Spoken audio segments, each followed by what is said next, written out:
Pueden hablar, pueden escribir por chat, como ustedes quieran.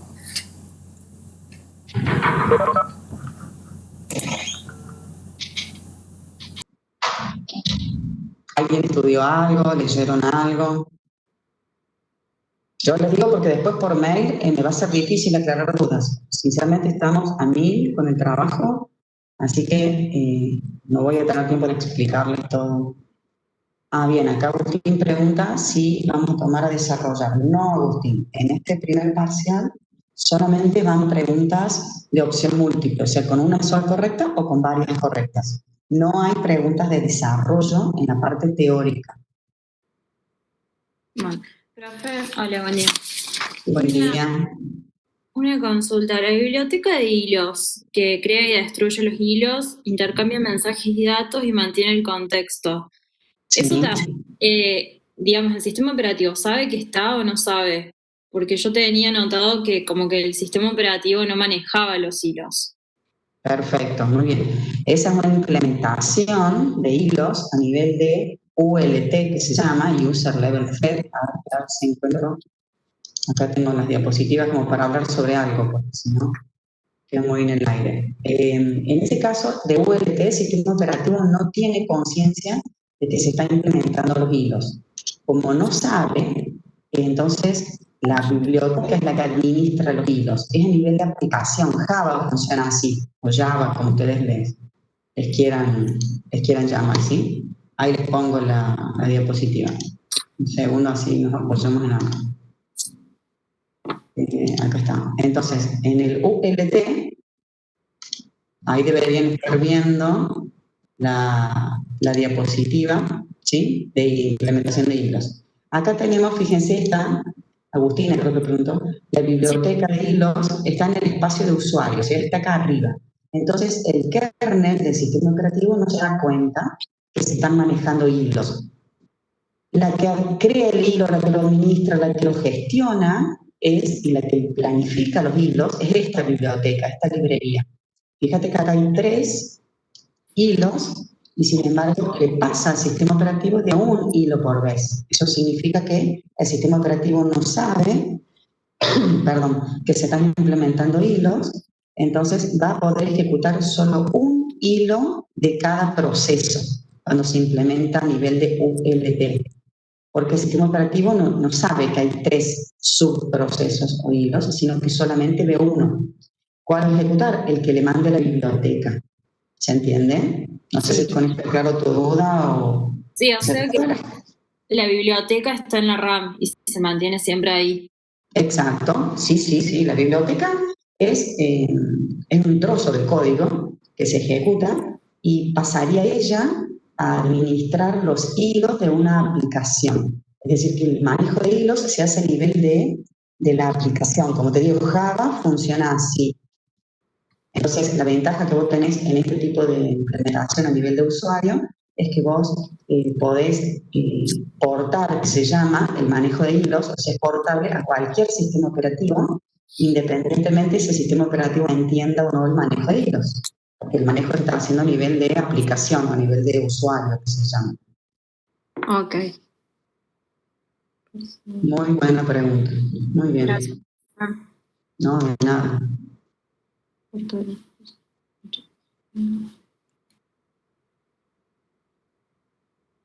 ¿Alguna otra pregunta relacionada con lo que quieran? Yo les voy poniendo alguna diapositiva como para que veamos algo, ¿sí? Ahí está.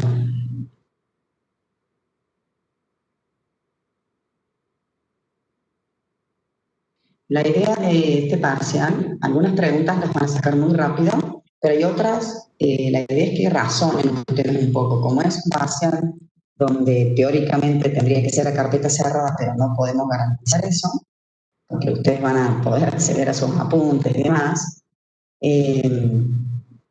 Entonces, les vamos a hacer preguntas para que razonen un poco, ¿sí? O sea, traten de estudiar entendiendo los temas y no simplemente de memoria. Así es lo que estamos haciendo ahora con Agustina, razonando cómo funciona el tema de ULT. ¿Estamos? No se les va a preguntar qué significa ULT, porque es una pregunta como muy sencilla, sino que se les va a hacer preguntas más de razonamiento. de que apliquen lo que aprendieron, básicamente eso.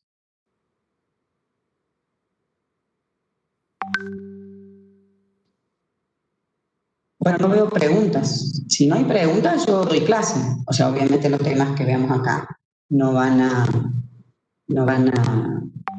formar parte del parcial. Todo el tema de memoria no va, pero hacia abajo, yo sigo avanzando. Yo, como ustedes quieran, yo la idea era aclarar dudas, todas las dudas que hagan falta. Pero bueno, si no tienen dudas o si no estudiaron. Facundo, la idea es hacer un parcial de 30 preguntas en 30 minutos. Se calcula aproximadamente 1 minuto por pregunta.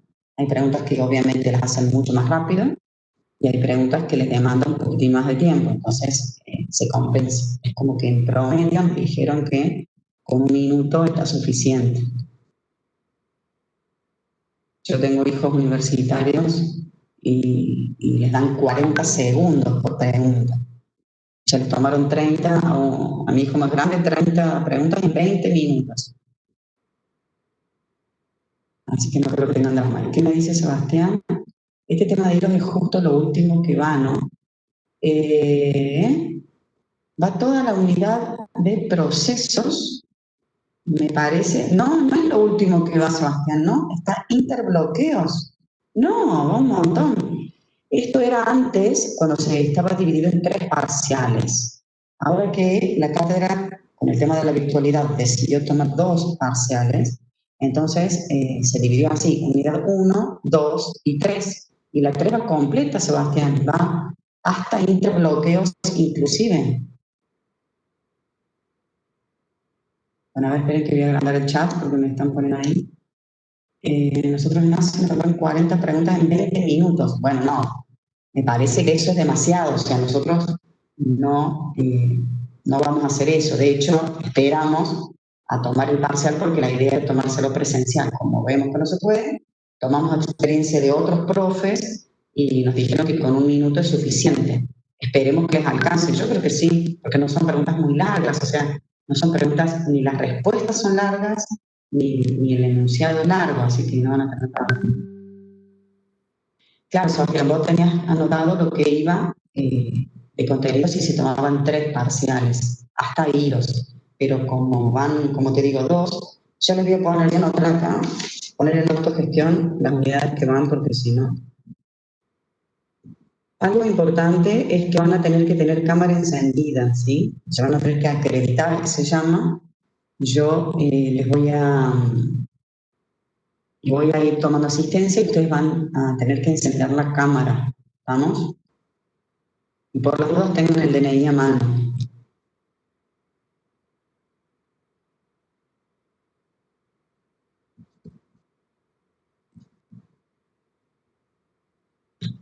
¿Algo más?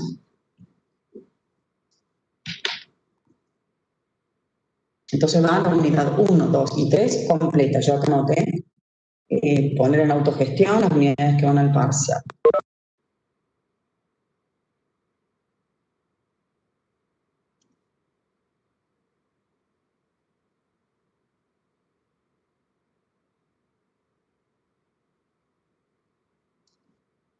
¿Qué problema tenés, Francisco? La idea es que esté en todo el tiempo, o sea, todo el tiempo del parcial, que esté encendida la cámara. Esa era la idea, para yo estar controlando los.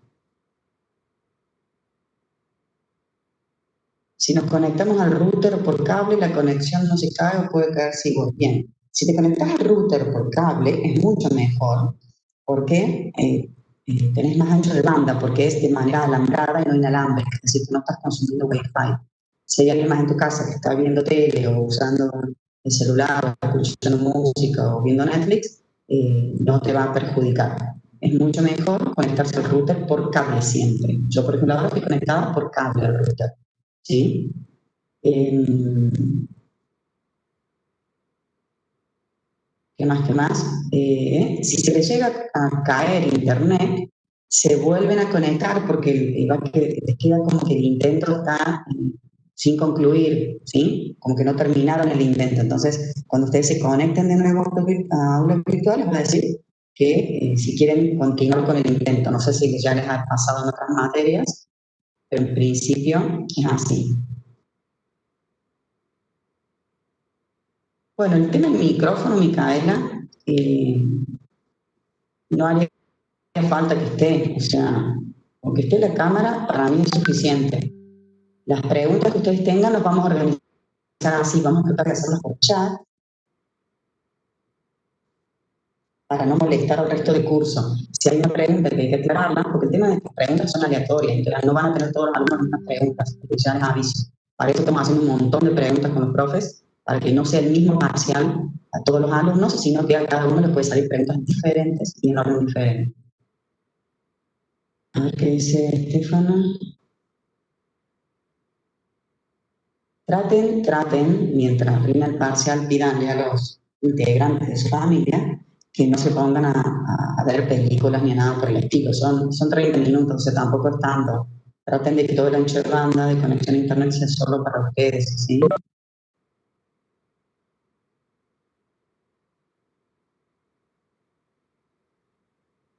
Perfecto, Lucas. Si tu computador no tiene cámara, como la mía ahora que no tiene cámara, te conectas o pones al aula virtual, te conectas a través de la computadora y usas el celular. Lo vamos a hacer por Webex porque dura más tiempo, ¿sí? No por Zoom, sino por Webex, como para tener más margen. Son 10 minutos más, pero bueno, son 10 minutos más. El que no tiene cámara se conecta con el celular. Perfecto. Se manda solo el parcial, supuestamente, yo les puse, lo voy a configurar como envío automático. Eso significa que se manda solo el parcial, por si se cierra el cuestionario. Traten de terminarlo antes. La verdad que yo nunca he tomado, es la primera vez que tomo un parcial de manera virtual en esta plataforma de la facultad. He tomado en otras plataformas, porque doy clase en otro lado, pero no en la UB de la facultad. Así que yo creo que se manda solo, por eso lo vamos a configurar como envío automático, que se llama.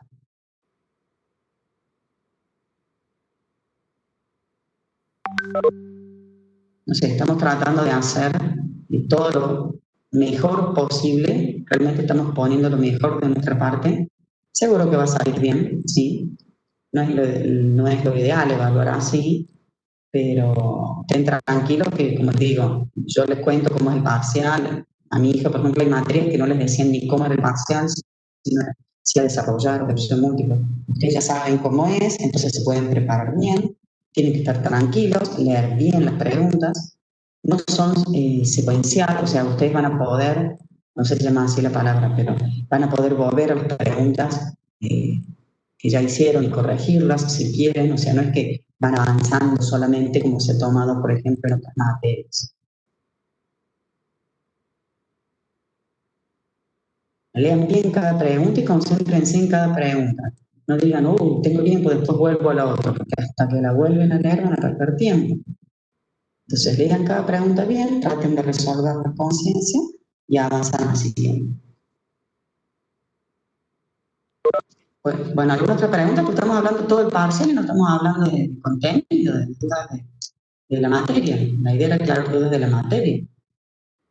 Si no, yo me pongo a dar clase, ¿sí?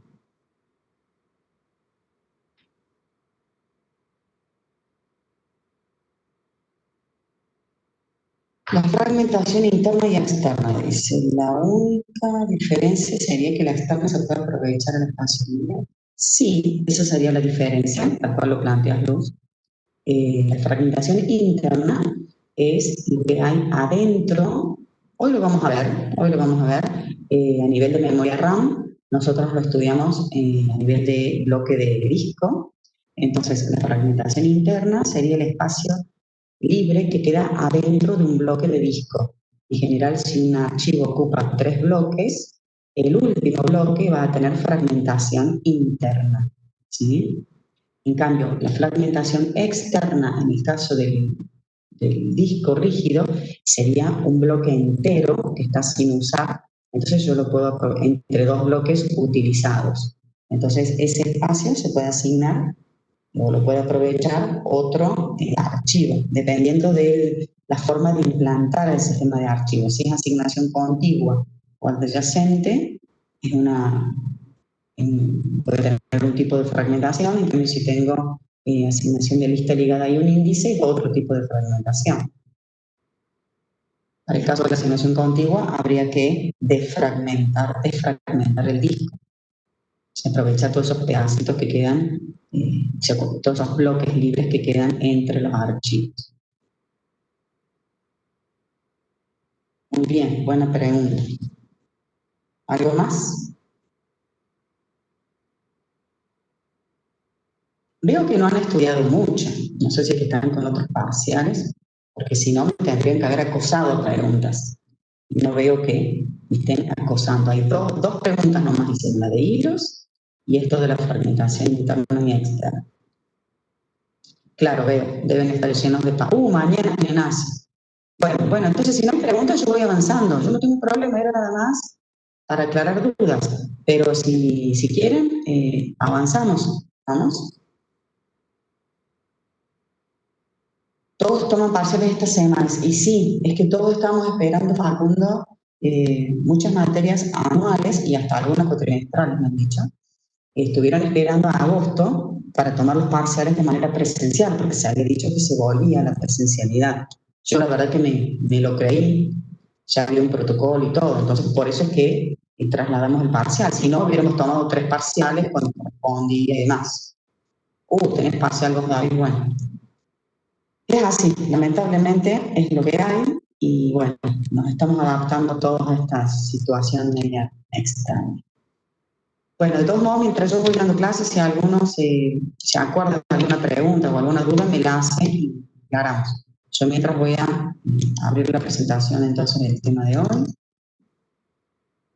No les pensaba dar mucha clase hoy para no llenarlos de conceptos nuevos, que se confundan, pero sí seguimos avanzando un poco.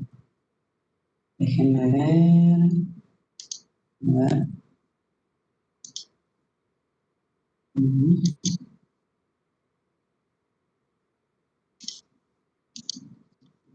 Ahí está.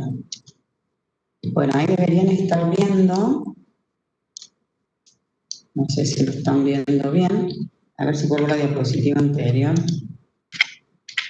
Estábamos viendo multiprogramación con particiones fijas y variables. Ese era el tema que habíamos estado analizando. Esto ya lo vimos, según tengo registrado yo en la autogestión, en el libro de temas. Eso ya lo vimos. Y esto también ya lo vimos, en la parte de registro base, registro límite, ¿sí? Esto me parece que ya lo habíamos analizado. Que planteamos retomo desde acá si quieren. El tema de abstracción de memoria, lo ubico, estamos analizando la unidad de administración de memoria. Dijimos que habían 2 formas o 2 técnicas de implementarla. Una era, en realidad hay varias, pero la multiprogramación se podía administrar con particiones fijas o con particiones variables. Acá estamos viendo las particiones fijas todavía. Entonces habíamos definido un registro base, que era a partir de qué parte de la memoria comenzaba a cargarse o a alojarse ese proceso para poder ser ejecutado.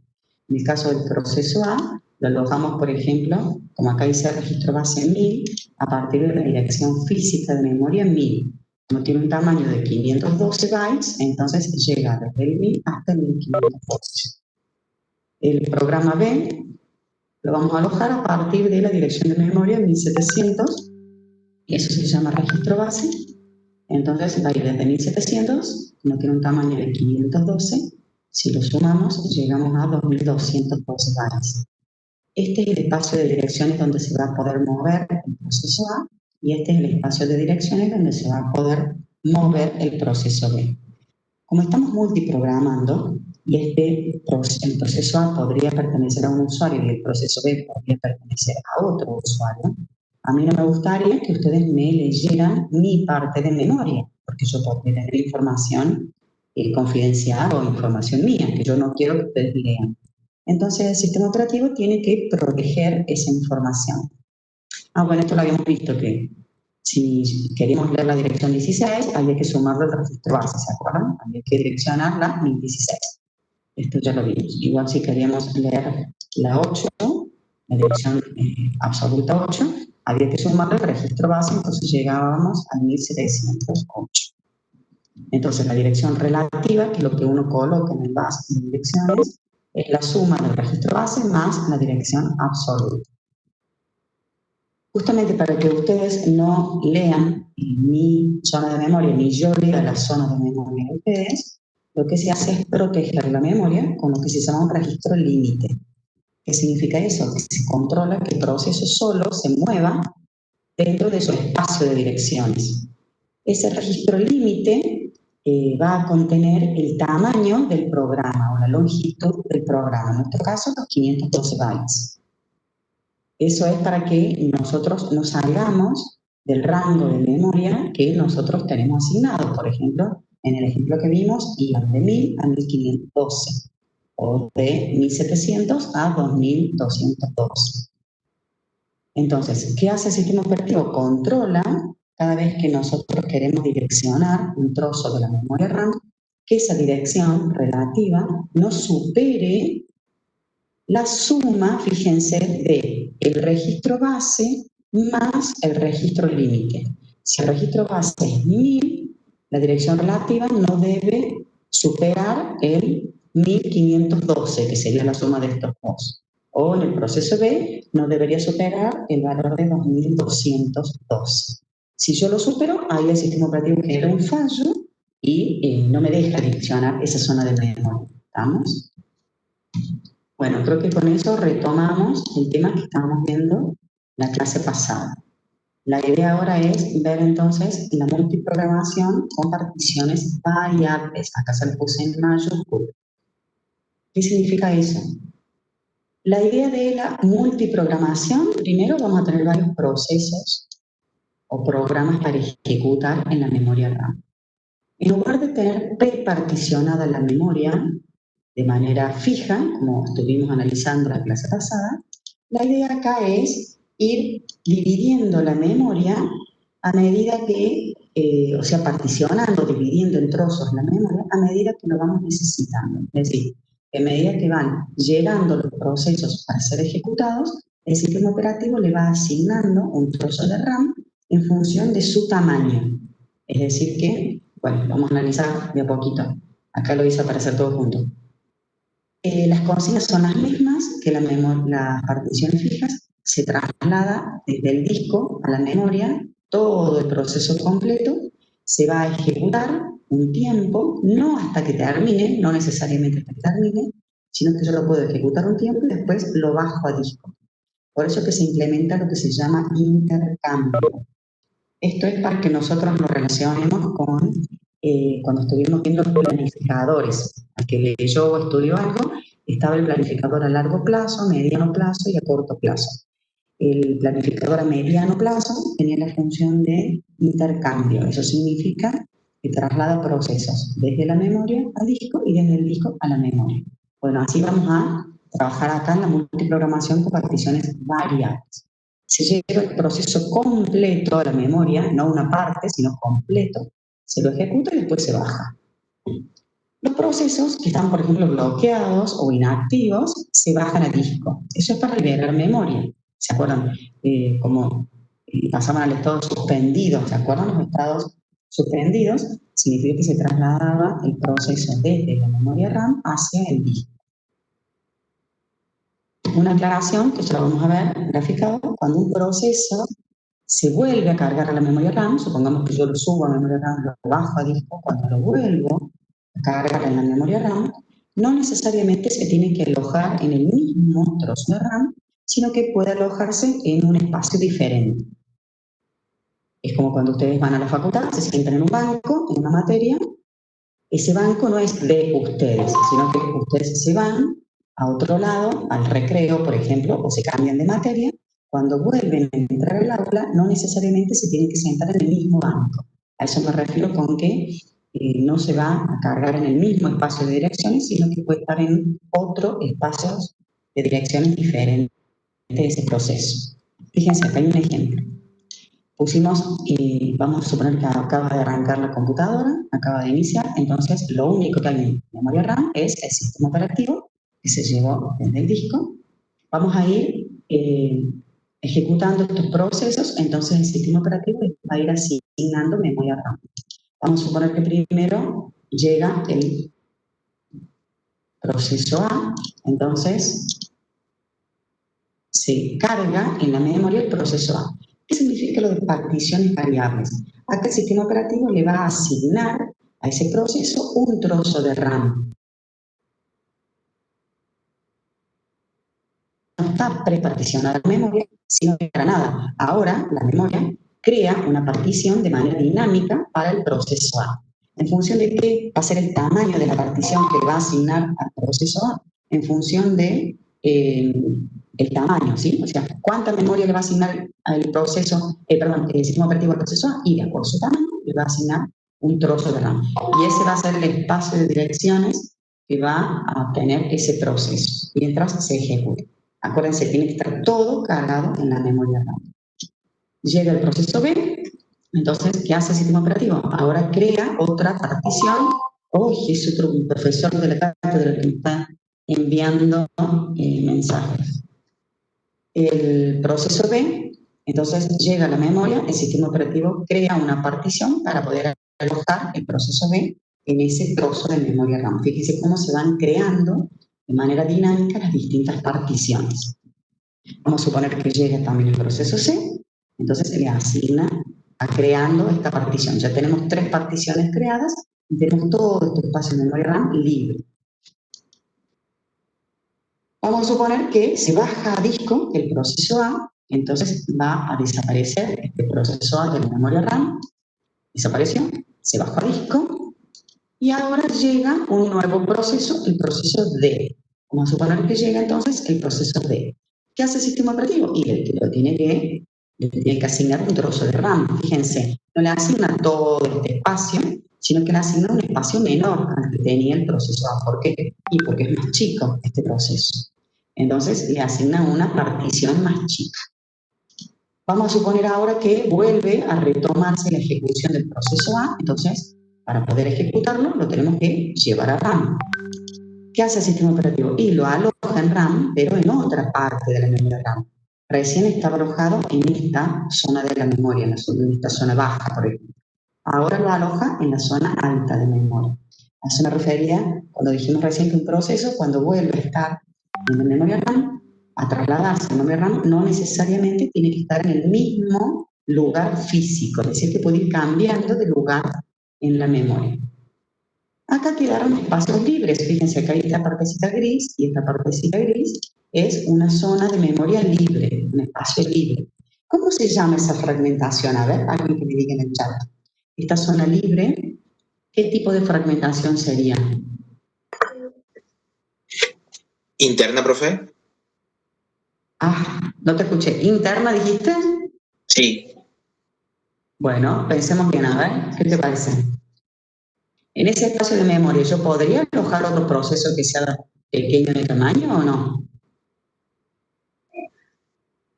Sí, entonces, sí, podría. Claro, entonces, ¿sería interna o externa? Externa, entonces. Externa, muy bien, me interesa eso, que lo razone, ¿estamos? Perfecto. Como acá el sistema operativo, muy bien por animarse a tomar el micrófono, felicitaciones.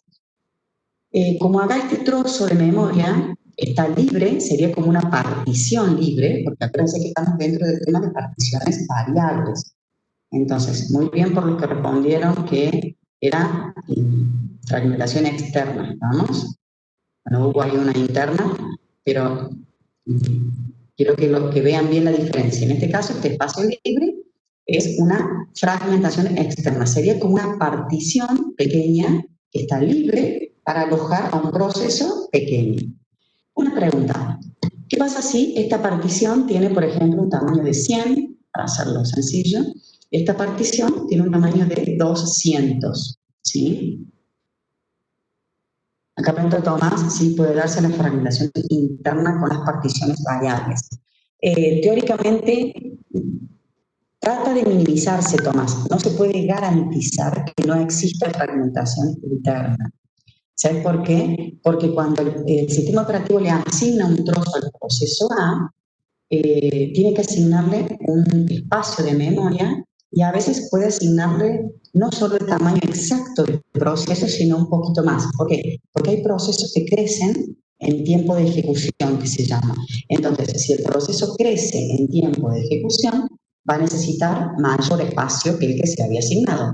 Entonces, por las dudas, el sistema operativo le asigna un tamaño más grande. Es como si vos te no sé, calzaras 42 de zapato o de zapatilla y te compras una zapatilla número 44 por si el pie te crece. Ahora, si el pie nunca te crece, ese trozo va a ser desaprovechado, ¿sí? Entonces, ese espacio de tu zapato, de tu zapatilla, sería como una fragmentación interna. Bueno, no sé si es un buen ejemplo, pero es lo primero que se me ocurrió, ¿sí? Es decir, que si el proceso que tiene un tamaño, por ejemplo, de 500, se le asigna por las dudas para que crezca un tamaño de 600 y el proceso nunca crece, ese espacio de 100 va a ser fragmentación interna. ¿Se entiende, Tomás? O sea, puede llegar a existir fragmentación interna también en la multiprogramación con particiones variables. De todos modos, se intenta minimizar. ¿Cómo se intenta minimizar? Porque se adapta el tamaño de la partición en función del tamaño del proceso. En cambio, en la multiprogramación particiones fijas, habían como particiones previas y podía que mi proceso no ocupe toda la partición y ocupe la mitad. Entonces ahí había mucha fragmentación interna. Acá es mínima la fragmentación interna. Pero sí podemos tener fragmentación externa, que es esta que estamos viendo acá. Entonces, yo les había planteado un ejemplo, que si teníamos un proceso de un tamaño de 100 y otro proceso de un tamaño de 200, ¿podría yo alojar en la memoria un proceso de un tamaño de 260? Si tengo acá un espacio libre de 100 y un tamaño libre de 200, ¿podría alojar un proceso cuyo tamaño sea de 260? ¿Sí, no y por qué? No, porque no te dan los tamaños de las particiones que te quedaron, pero podrías compactar la memoria RAM. Háblame un poquito más fuerte, no te escucho, me parece que vas bien encaminado. Dijiste que no sé por ahí te escucho perfecto. Ah, bueno. Sí, que los espacios que quedan no son lo suficientemente grandes como para que entre un nuevo proceso, pero podría compactarse la RAM o dividir el proceso para que entre en esos lugares. Muy bien. Dividir el proceso, perfecta tu respuesta. Dividir el proceso no se puede. En esta técnica de administración de memoria no se puede dividir el proceso.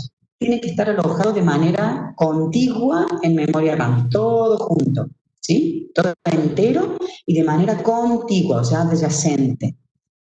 Lo que sí se puede hacer, que vos mencionaste que es perfectamente correcto, es que se puede desfragmentar la memoria. Entonces nosotros, si unimos este trozo y unimos este otro trozo, para eso el sistema operativo tendría que reacomodar todos estos procesos, bajarlos y dejar todo el espacio libre junto, ¿sí? Entonces, perdón, se me fue todo. No lo tengo graficado a la desfragmentación. Pero se entiende la idea. Entonces, habría que desplazar estos procesos hacia abajo y unir este espacio libre con este espacio libre, lo que daría un tamaño de 300, 100 más 200. Entonces, una vez que está desfragmentada la memoria o compactada, como ustedes quieran, entonces ahí sí se puede alojar ese proceso de 260. A ver qué dice Luca.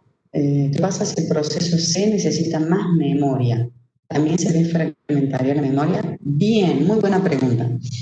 En este caso, el pobre proceso C está acorralado por dos procesos, el A y el B.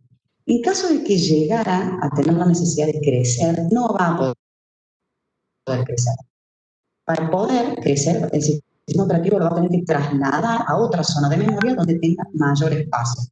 Así como está en la memoria, no se puede, entonces va a haber que hacer la desfragmentación primero y asignarle mayor memoria, es decir, aumentarle el tamaño de la partición. Ahí sí. ¿Estamos? Acá, por ejemplo, el proceso B, ahí se me va el mouse, esperen que se me va el mouse. Se me va el mouse y hago clic y ahí está. El proceso B sí podría crecer y el proceso D también podría crecer porque hay espacio libre acá. Pero el proceso A también podría crecer acá hacia arriba, pero el pobre proceso C, tal cual dice Luca, no va a poder crecer así tal cual está. Si necesita más memoria, hay que desplazarlo a una zona de memoria donde se le pueda dar o asignar una partición más grande. Muy bien, muy buenas preguntas. Bueno, seguimos avanzando, seguimos en el tema de la multiprogramación con particiones variables. Hoy vamos a ver solamente ese tema. Para que no se pierdan, vamos a estar solo en ese tema. Vemos algunas características, ya vimos algo, entonces ahora las vamos a analizar un poquito más. Dice, el número y tamaño de procesos varía en forma dinámica. Eso es muy beneficioso. ¿Por qué? Porque no está limitado a, por ejemplo, creo que en la clase pasada vimos una memoria particionada en 4. Entonces, en este caso, la máxima cantidad de procesos que podíamos llegar a tener era 4. En cambio acá es dinámico, va a depender del tamaño de los procesos, la cantidad de procesos que podamos tener en memoria RAM. Las particiones se van creando a medida que van llegando los procesos, es lo que estuvimos viendo recién. Eso, por una pregunta que me hicieron hace un ratito, es para minimizar la fragmentación interna. ¿Vamos? Bien. Otra característica, las particiones se adaptan al... miren, puse una alarma para salir de la reunión y volver a entrar, porque ya se va a cortar dentro de un ratito. Así que salimos todos y volvemos a entrar a la misma, ¿sí? ¿Se entendió? Porque acuérdense que se cortan estas reuniones. Bárbaro, bien, Micaela me escucha. Salimos todos, entonces ya terminamos la reunión y nos volvemos a la misma. De esto ya habíamos visto, eso ya habíamos visto. Por aquí. Desventajas, porque como todo en la vida, se fue mejorando, es decir, que recuerden que empezamos analizando la monoprogramación, después seguimos con la multiprogramación con particiones fijas, ahora estamos viendo la multiprogramación con particiones variables, y por último vamos a estudiar la memoria virtual. Se va mejorando, se fue mejorando, pero no es nada perfecto. Entonces, desventajas. Dice que hay complejidad para el sistema operativo para determinar o para asignar y liberar memoria. ¿Qué significa eso? En el momento que se tiene que llevar un proceso en RAM, no sabe el sistema operativo, que está relacionado con la segunda desventaja, cuánta memoria asignarle a ese proceso. ¿Por qué? Y porque no sabe si el proceso va a crecer o no va a crecer. Entonces, si yo le asigno un 10% más de la memoria en función del tamaño del proceso, y el proceso no crece, ese 10% va a ser fragmentación interna. Si el proceso crece más de un 10%, y lo voy a tener que cambiar de lugar en la memoria, porque no alcanzo esa memoria o ese espacio de memoria que yo le asigné. ¿Sí? Fue poco. Otra desventaja es esta, que sucede si el proceso crece, pero creo que ya lo aclaramos. Y algo que no es muy bueno, porque le lleva mucho tiempo al sistema operativo, es el tema de la desfragmentación o compactación de la memoria. Necesita mucho tiempo de micro, ¿estamos? Este mismo tema también lo vimos en el uso del disco rígido. ¿Se acuerdan? Cuando un archivo estaba almacenado en bloques muy dispersos en el disco, era bueno desfragmentar el disco. ¿Qué significa eso? Que se juntaban todos los bloques físicos de un archivo y se almacenaban de manera adyacente o contigua. Bueno, esto mismo pasa en la administración de la memoria. Acá lo que se van a almacenar juntos van a ser los procesos, es en memoria ocupada, se ponen todos los procesos juntos y se juntan todos los espacios libres, o esa fragmentación externa que vimos recién, se une para poder crear, como quien dice, una partición más grande, para poder alojar ahí un proceso más grande, que es el ejemplo que vimos recién, ese proceso que tenía un tamaño de 260. Bien, para administrar la multiprogramación con particiones variables existen dos técnicas, el mapa de bits y las listas enlazadas. Esto ya lo vimos, o sea, ya lo conocen, lo vamos a ver aplicado ahora a la administración de la memoria.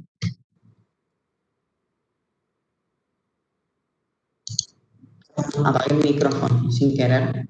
Quería ver los participantes y apague el micrófono. ¿Ahora está en sentido? Sí. Bien. Entonces, ¿En qué consiste administrar la memoria con mapa de bits? El sistema operativo tiene que saber qué parte de la memoria está libre y qué parte de la memoria está ocupada. ¿Cómo lo hace?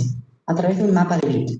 Para eso la memoria RAM, no el disco, sino la memoria RAM, se divide en trozos que se llaman unidades de asignación. Así se llaman, ¿sí? A cada unidad de asignación le vamos a asignar un bit. Perdón. Entonces, si la unidad de asignación está libre, ese bit va a valer 0. En cambio, si esa unidad de asignación ya está ocupada por un proceso, lo vamos a representar en el mapa de bit con un 1. De paso, esto le sirve de repaso, porque esto lo vimos como tema para administrar los bloques libres del disco, ¿se acuerdan? Los bloques libres y ocupados se podían administrar con un mapa de bit. Así que de paso, le sirve de repaso, porque es la misma lógica, el mismo razonamiento. Lo que pasa es que ahora estamos controlando qué parte libre y qué parte ocupada tiene la memoria RAM. ¿Qué tamaño debería tener esa unidad de asignación? Es lo que vamos a analizar un poquito ahora.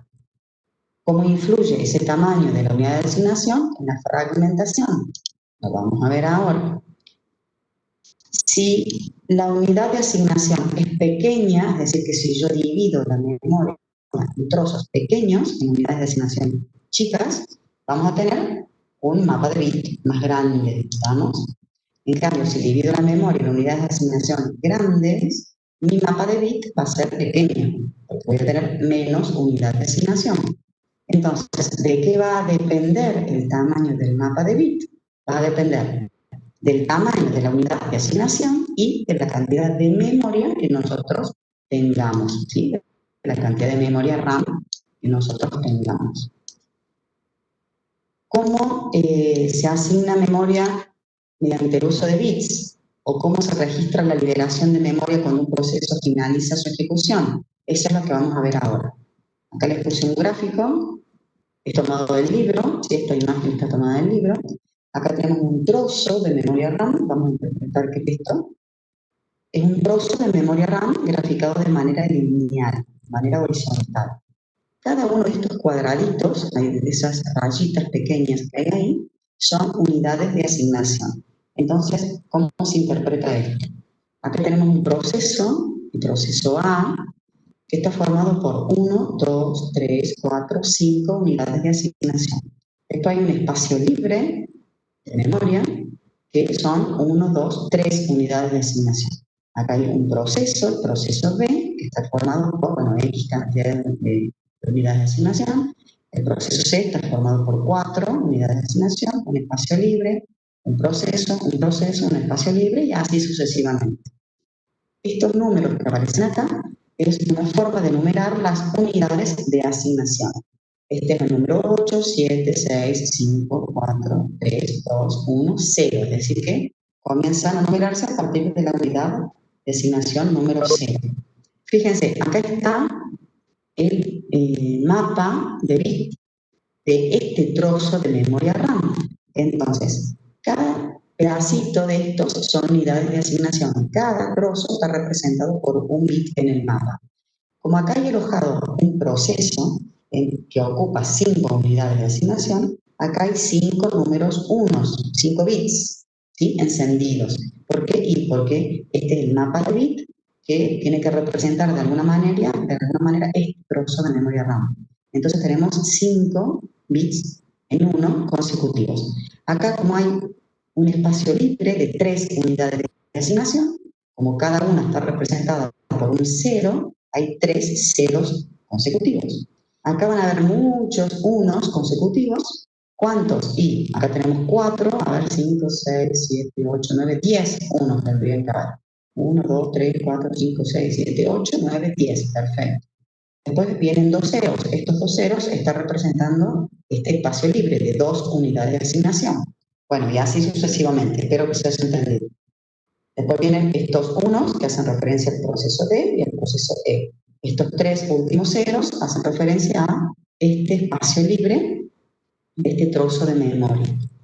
Este mapa de bit, entonces, tiene tantos bits como unidades de asignación tenga la memoria. Acá dice una pregunta, ¿cómo se asigna memoria mediante el uso del mapa de bits? ¿Cómo hace el sistema operativo? El sistema operativo es así. Si llega un proceso cuyo tamaño es 2 unidades de asignación, ¿qué va a hacer? Va a hacer un barrido por el mapa, así se llama, cuando el sistema operativo va leyendo el mapa, bit a bit, hasta que encuentra tantos ceros consecutivos como unidades de asignación en el programa. Si ese programa dijimos que tenía 2 unidades de asignación, ¿qué va a hacer el sistema operativo? Va a empezar a leer el mapa, dice, acá está ocupado, no me sirve, tampoco, acá tampoco, acá tampoco, acá tampoco, uy, acá hay un 0, ¿este me puede servir? Hay otro 0, sí me sirve. Entonces, ¿qué va a hacer? Va a alojar el proceso en este trozo de RAM. Vamos a suponer que sea el proceso F, que es el que no está. Ponemos el proceso F acá y tenemos que representar eso en el mapa de bit. Entonces, ¿qué hacemos? Encendemos ese bit, le ponemos un 1, otro 1, yo no lo tengo animado esto en la diapositiva, pero espero que se entienda. Enciendo, perdón, se me da el mouse, y cuando hago un clic, se me avanza a la siguiente diapositiva. Entonces, ponemos un 1 y este lo dejamos en 0, ¿estamos? Así se realiza la asignación de memoria, que es esta primera pregunta. ¿Cómo se registra la liberación de la memoria? ¿Qué pasaría si el proceso A terminara y finalizara? Tendríamos que registrar todo este trozo de memoria RAM como libre. Entonces, ¿qué tendría que hacer el sistema operativo? Todos estos unos que hay acá, cambiarlos y ponerlos en 0. Así es como se libera la memoria RAM cuando finaliza un programa y desaparece de la memoria RAM. ¿Estamos? Entonces, el mapa de bit es una forma de llevar el registro de qué parte de la memoria está libre y qué parte de la memoria está ocupada. Espero que se haya entendido. Vamos a seguir trabajando un poquito más con el mapa de bit y vamos a ver qué pasa cuando dividimos nuestra memoria RAM en trozos pequeños. Es lo mismo que estábamos viendo en la diapositiva anterior, lo que pasa es que se los grafiqué de una manera diferente. ¿Se acuerdan que el proceso A tenía 5 unidades de asignación? Bueno, puse A1, A2, A3, A4, A5. Este es un espacio libre, que eran estas 3 unidades de asignación. Después venía el proceso B, C y un hueco de 2, acuérdense. Entonces acá está el proceso B, el proceso C y un hueco de 2. Acá estaba el proceso D y el proceso E y un hueco de 3. Es decir, que es el mismo trozo de memoria RAM que vimos recién, pero graficado de una manera diferente para mostrarles el tema de qué pasa cuando elegimos unidades de asignación chicas y qué pasa cuando elegimos unidades de asignación grandes. En este caso, que elegimos unidades de asignación pequeñas, como dice ahí, es el mapa de bit que representa todo este trozo de memoria RAM, y el mismo que vimos en la diapositiva anterior. Tiene como muchos unos y ceros, como muchos bits. ¿Por qué? Y porque tenemos dividida la memoria en muchos trozos.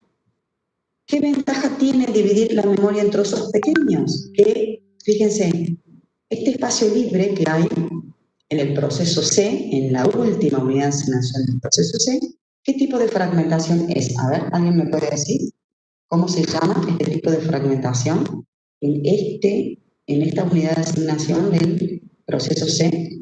¿Es interno o externo? Fragmentación interna. Interna.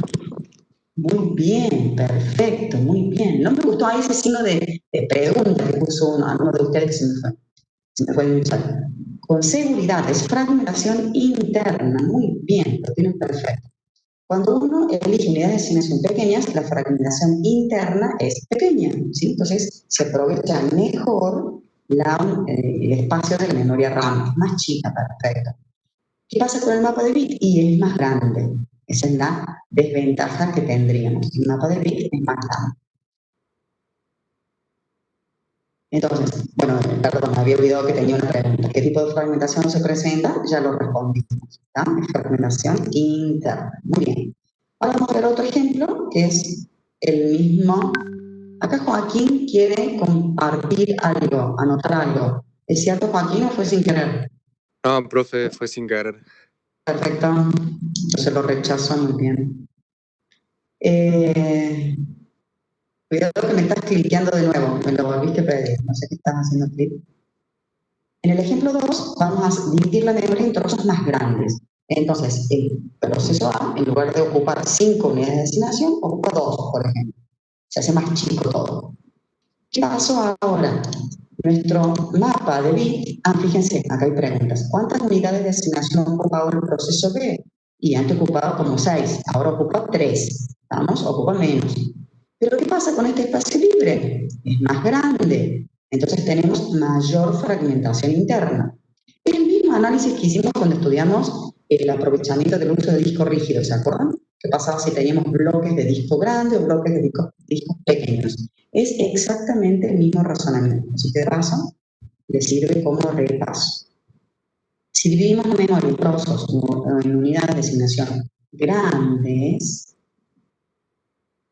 no. El tema de los procesos que sean más rápidos, no. En este caso, no. Facundo. En el caso del disco, sí. Nosotros podíamos leer de manera más rápida los archivos cuando estaban alojados en bloques grandes porque tenías que leer menos bloques, básicamente. ¿Sí? Entonces los leías más rápido.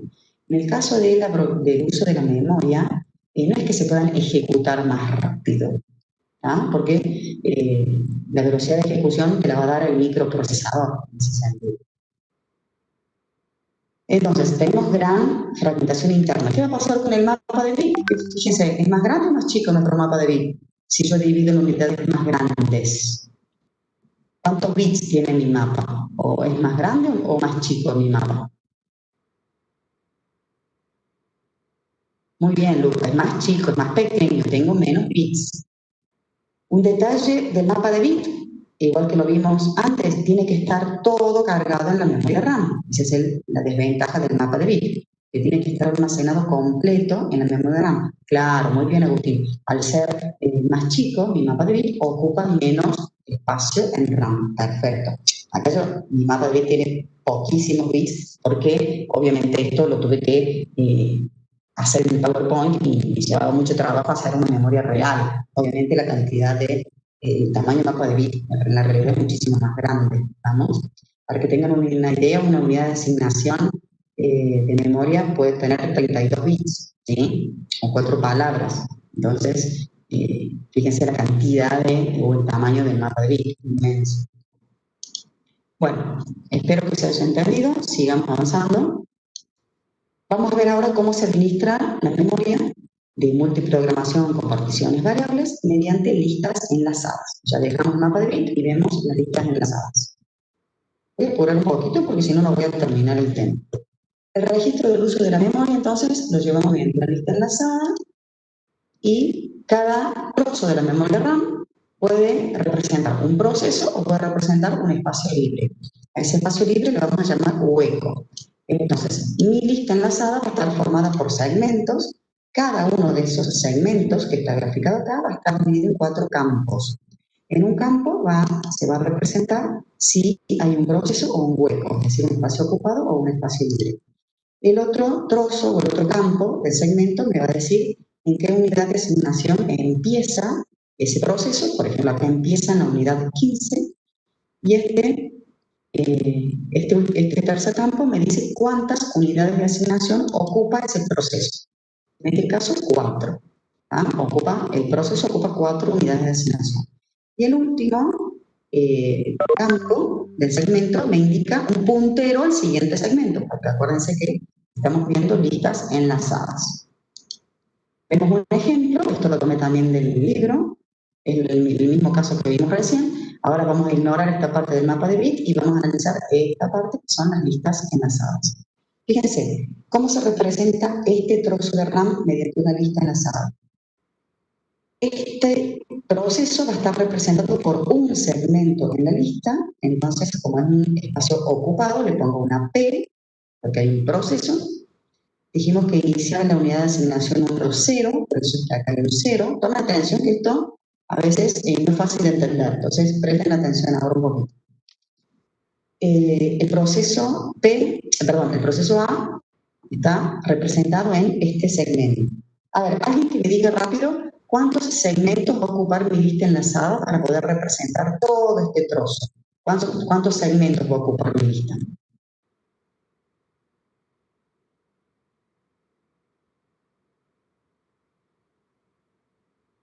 Contamos, 1 para el proceso A, 1 para el espacio libre 2, 3, 4, 5, 6, 7, 8. Mi lista va a tener 8 segmentos, que son los que están acá graficados. Acá tengo los 8 segmentos, ¿sí? ¿Se está escuchando bien? ¿Están del otro lado? Un sí necesito en el chat. Perfecto, gracias. No, porque digo, por ahí se dispersaron y les dije que tomaran atención acá.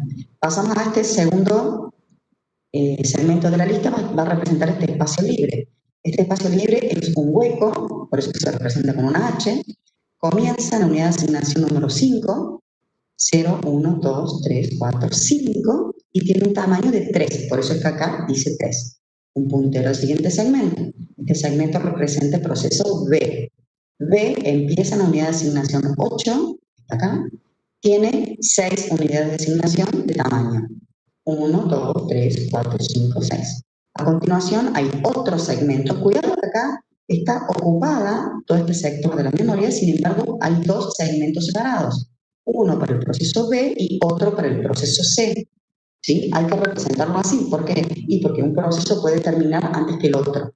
Entonces no puedo poner un solo segmento que abarque todas estas unidades de asignación, sino que hay un segmento que representa el proceso B y un segmento que representa el proceso C.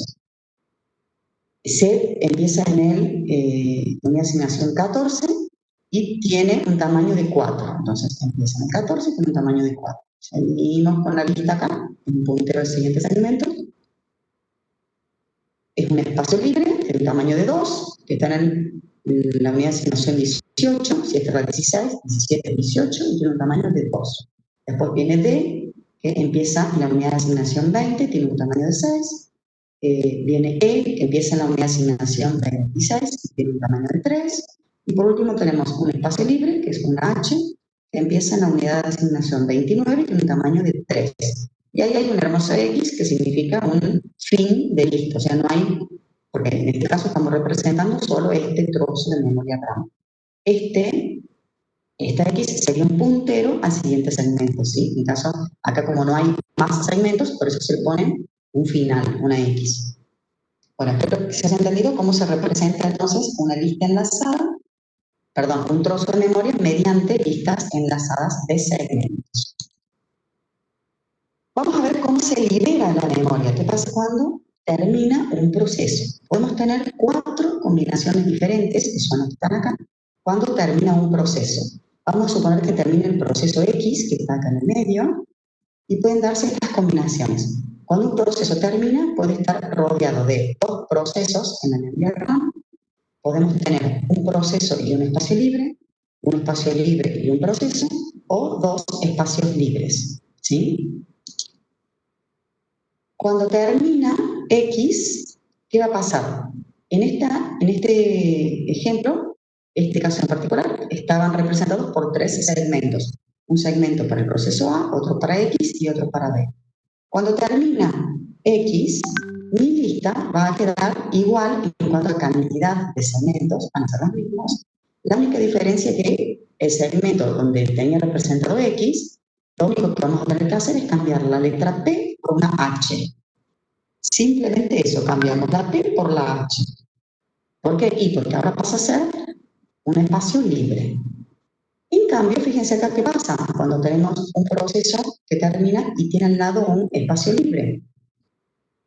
Tenemos que unir todos estos trozos libres. ¿Por qué? Y porque conviene tener un trozo grande libre para que pueda alojar un proceso más grande, ¿sí? Entonces, en ese caso, tanto en el segundo como en el tercero, se unen los espacios libres y la lista ahora no va a tener la misma cantidad de segmentos, sino que va a tener un segmento menos. Fíjense, acá teníamos 1, 2, 3 segmentos, ahora tenemos 1, 2. Acá teníamos 3 segmentos, ahora tenemos 2 segmentos. Es decir, que la lista se reduce en un segmento. ¿Y qué pasa acá en el último caso? Como mi proceso está rodeado de 2 espacios libres, fíjense, se unen estos 3 espacios libres formando un único segmento que va a tener un tamaño que va a hacer la suma de los 3 segmentos. Entonces mi lista ahora va a tener 2 segmentos menos. Acá tenía 1, 2, 3 segmentos, ahora va a tener un único segmento que va a estar formado por los 3 anteriores que yo tenía. Bueno, espero que se haya entendido. Ahora vemos un ejemplo, ¿sí? En este ejemplo, yo creo que vamos a aplicar lo que explicamos recién. Estamos analizando la liberación de memoria mediante listas enlazadas. Fíjense, acá les puse un ejemplo de tres, un trozo de la lista, toma un trozo, que hay un proceso que empieza en la unidad de asignación 5 y tiene un tamaño de 4 unidades de asignación. Acá hay otro proceso y acá hay un hueco, un espacio libre. Entonces, estaremos en el caso de acá, un proceso, otro proceso y un espacio libre. Estaremos en el segundo caso, ¿sí? Para que no se me pierda. Proceso, proceso, hueco. ¿Qué va a pasar cuando el proceso que está en amarillo termina? Este segmento de la lista queda igual y este pasaría a tener un H. Entonces, como quedarían dos segmentos con H, los tenemos que unir en un solo segmento. Entonces, unimos esos dos segmentos y va a estar formado por el segmento que vamos a armar acá. Va a ser una H, que ¿dónde va a iniciar? A ver, ¿en qué unidad de asignación va a iniciar? A ver si alguien se da cuenta. Trato de hacer interactiva la clase porque si no me aburro yo y se aburren ustedes. Estamos uniendo estos dos segmentos. Muy bien, Luz. Muy bien, Giovanna. Perfecto. Giovanna, no sé quién se pronuncia. Perfecto. Va a arrancar en el 9, que es donde arrancaba acá. Muy bien. Bien, a ver, Giovanna ya me dijo todo. Entonces, es un hueco que inicia en el 9. ¿Y qué tamaño va a tener ese hueco? A ver, si se dan cuenta. ¿Qué tamaño va a tener mi hueco? Tenemos que sumar el espacio libre. Bien, Sebastián dice 8, perfecto. ¿Por qué 8? Porque sumamos este 3 más este 5, ¿sí? ¿Todos se dan cuenta o solo algunos pocos iluminados que me están atendiendo? No pongan la computadora y se vayan a dar vueltas porque me voy a ofender, ¿sí? Me voy a poner muy triste. Bien, entonces, acá tenemos este segmento que empieza en el 9, tiene un tamaño de 8 y un puntero al siguiente segmento. Bien, así se produce la liberación de memoria cuando tenemos proceso y hueco. ¿Qué pasó con la cantidad de segmentos de la lista? Y ahora tiene un segmento menos. Porque acá tenía 1, 2, 3 y ahora tiene 1, 2. ¿Está? Eso es lo que estuvimos analizando recién. ¿Y el 12? ¿Qué 12, Giovanna? Ah, el 12, perfecto. Bueno, eso es porque todos acá hubiera quedado dos huecos, Giovanna. Entonces, este 12 no existe más, fíjate. Acá. ¿Qué es esto? Como acá yo tengo un proceso y un hueco, nuestra lista quedó un proceso y un hueco, que es la suma de estos dos, de los dos. Entonces, el 12 ese que empezaba el hueco desaparece. Exacto, muy bien. Mira, Facundo te responde. El bloque 12 pasa a ser parte de los 8 bloques. Muy bien, entre ustedes se ayudan. Claro, porque si vos te fijas, a ver, imagínense que no lo tengo diagramado, pero el siguiente segmento de la lista, ¿en qué unidad de asignación empezaría? A ver, ¿alguien se da cuenta? ¿En qué unidad de asignación empezaría? Perdón, si yo tuviera que escribir acá otro segmento, a ver quién se da cuenta.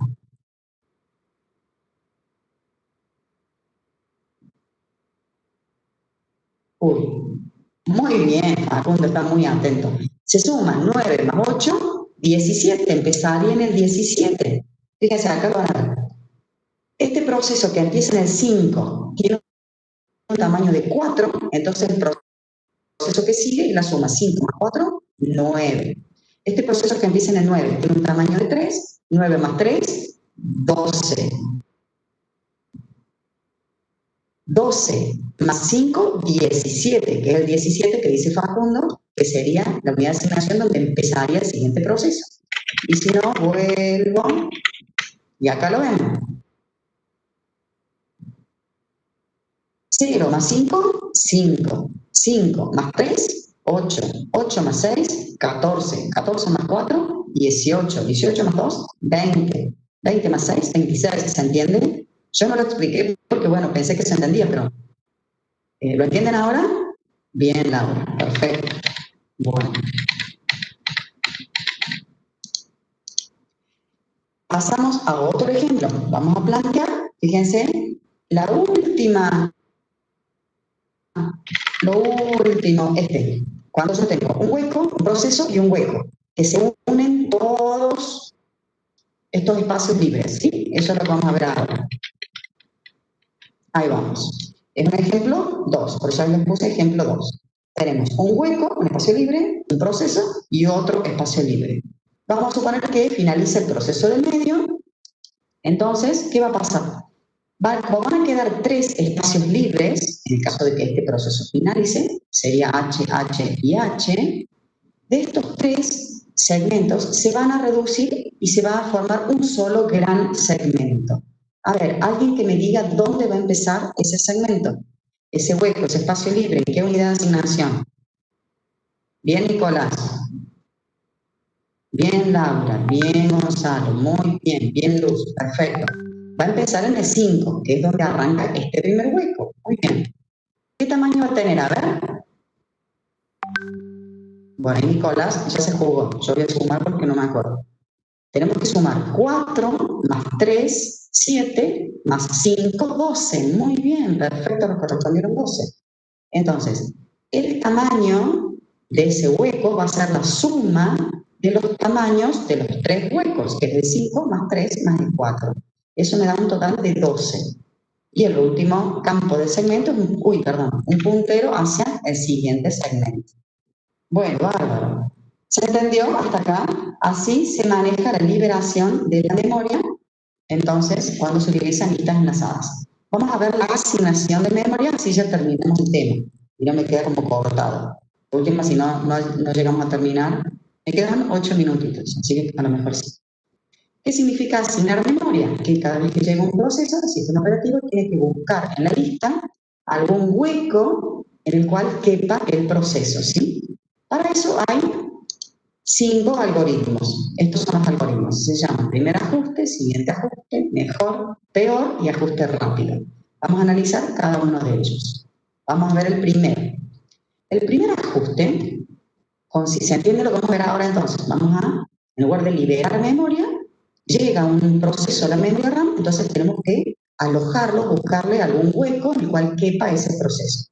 ¿Cómo hace el sistema operativo? Y ahora tiene que recorrer la lista enlazada y buscar algún segmento que tenga una H donde quepa el proceso. El primer ajuste lo que hace es buscar en la lista el primer hueco en el cual quepa el proceso. Fíjense, vamos a suponer que llega un proceso que tiene, 3 unidades de asignación. Entonces, ¿qué hace el sistema operativo? Empieza a analizar la lista y dice, a ver, voy a leer este segmento. Es un hueco que tiene un tamaño de 2. ¿Me sirve? Y no me sirve porque me hacen falta 3 unidades de asignación. ¿Qué hace el sistema operativo? Lee el siguiente segmento. Lee ahora este segmento. ¿Le puede llegar a servir? Y no, porque este segmento está ocupado. En una P hay un proceso, entonces no me sirve. ¿Qué hago? Leo este puntero y leo el siguiente segmento de la lista. Leo este segmento que tiene un hueco. ¿Este segmento puede llegar a servirnos o no? ¿Qué les parece? Sí, me hacen falta 3 unidades de asignación. ¿Me puede llegar a servir este tercer segmento que leímos acá?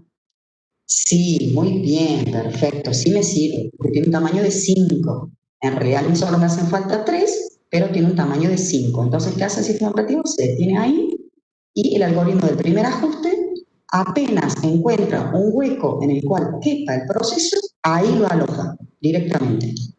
¿Qué va a hacer el sistema operativo? Ese hueco lo vamos a dividir en 2. ¿Por qué? Y porque no me hacen falta 5 unidades de asignación, solo me hacen falta 3. Entonces, ¿qué va a pasar con mi lista? Va a aumentar en un segmento, porque vamos a registrar el proceso, que ¿dónde va a empezar? ¿En qué unidad de asignación va a empezar? A ver si alguien me responde. ¿En qué unidad de asignación va a empezar ese proceso? Muy bien, en la 11, perfecto. ¿Qué tamaño va a tener? 3, muy bien. Listo, ahí ya tenemos ese primer segmento. Apuntamos al otro. Es como que este segmento se divide en dos, ¿sí? Este hueco se divide en dos. Lo dividimos en dos segmentos. En un segmento representamos el proceso de 3 unidades de asignación y en el otro segmento representamos el hueco. ¿En qué unidad de asignación va a empezar el hueco? A ver, si alguien se da cuenta. Muy bien, Gonzalo está al toque, muy atento, Luz también, perfecto. Va a empezar en el 14, dijimos que se sumaban 11 más 3, 14, y va a tener un tamaño de 2. Ah, no le pregunté, perdón. Bueno, el 2, ¿por qué? Sí, porque es 5 menos 3, me queda un hueco de 2, ¿estamos? Y un puntero al siguiente segmento. ¿Qué pasó? Se agregó un segmento en la lista. Si yo acá tenía 1, 2, 3, 4, ahora voy a tener 1, 2, 3, 4, 5. ¿Se entendió? Entonces, el algoritmo de primer ajuste lo que hace un barrido de la lista, va buscando en la lista algún hueco en el cual quepa el proceso. Este hueco es muy chico, entonces no me sirvió. Este hueco sí me sirve, entonces en este caso se divide en dos. Si este hueco hubiera tenido un tamaño de 3, lo único que tendríamos que haber hecho es simplemente cambiar la P por la H, nada más. Y la lista quedaba con la misma cantidad de segmentos. Vamos a ver ahora el siguiente ajuste.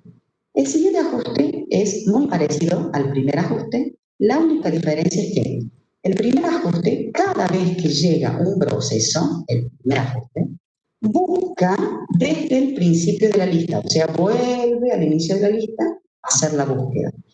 En cambio, el siguiente ajuste, por eso se llama así, lo que hace es continúa la búsqueda en donde quedó. En nuestro ejemplo anterior, que habíamos quedado acá, si estuviera implementado el algoritmo del siguiente ajuste y continuaría la búsqueda a partir de acá, en este hueco, sigue en el siguiente y sigue en el siguiente. ¿Estamos?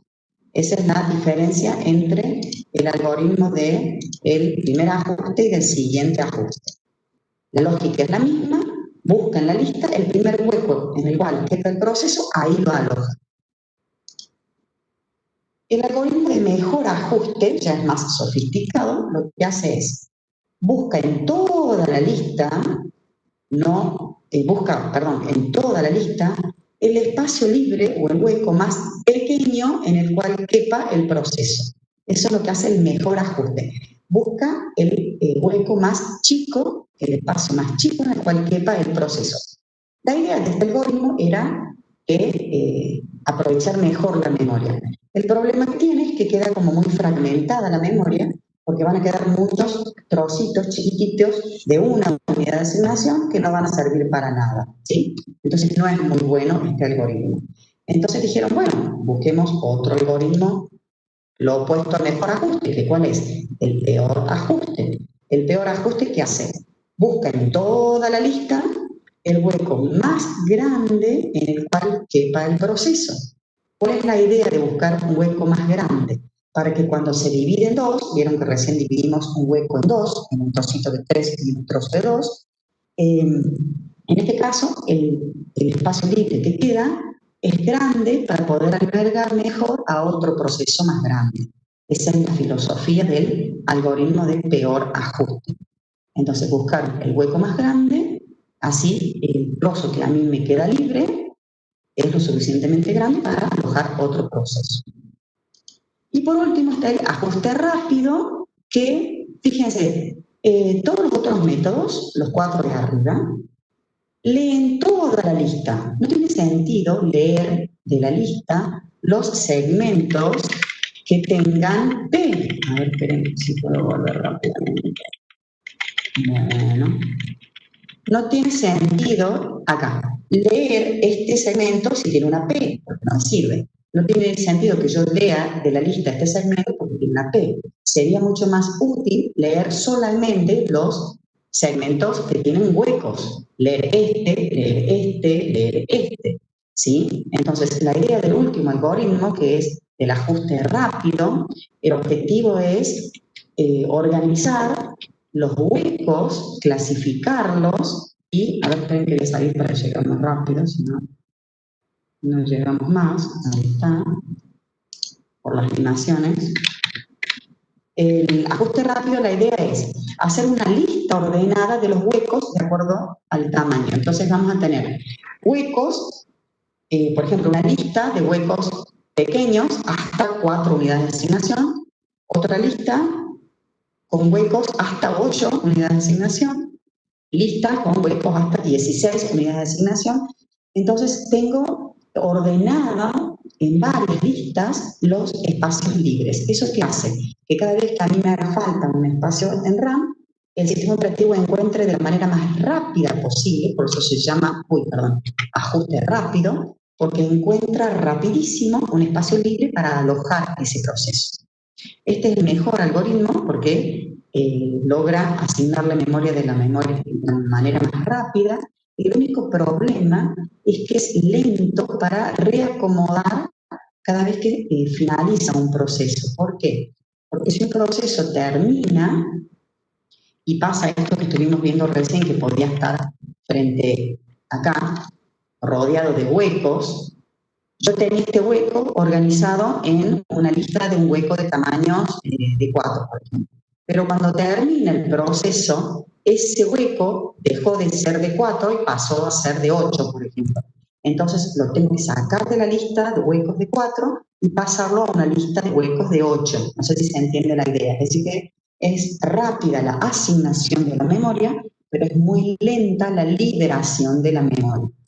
Pero bueno, como se busca siempre en mayor rapidez para asignarle memoria para que se pueda ejecutar de una manera más rápida, entonces, por eso es que este algoritmo es el ajuste más rápido, es el mejor en ese sentido, ¿sí? Bueno, con esto terminamos esta parte de administración de memoria con multiprogramación con particiones variables. Vimos mapa de bits, vimos listas enlazadas y ahí está la bibliografía, como siempre, para que estudien este tema de allí. Bueno, ya se me está por cortar, acá me mandó un mensaje, así que si no tienen dudas, ya vamos terminando la reunión. ¿Se entendió el tema de hoy? ¿Sí? ¿Hay alguien del otro lado? Bueno, bárbaro. Bueno, recomendaciones, estudien lo más que puedan, así hacen bien el parcial y pueden promocionar, ¿estamos?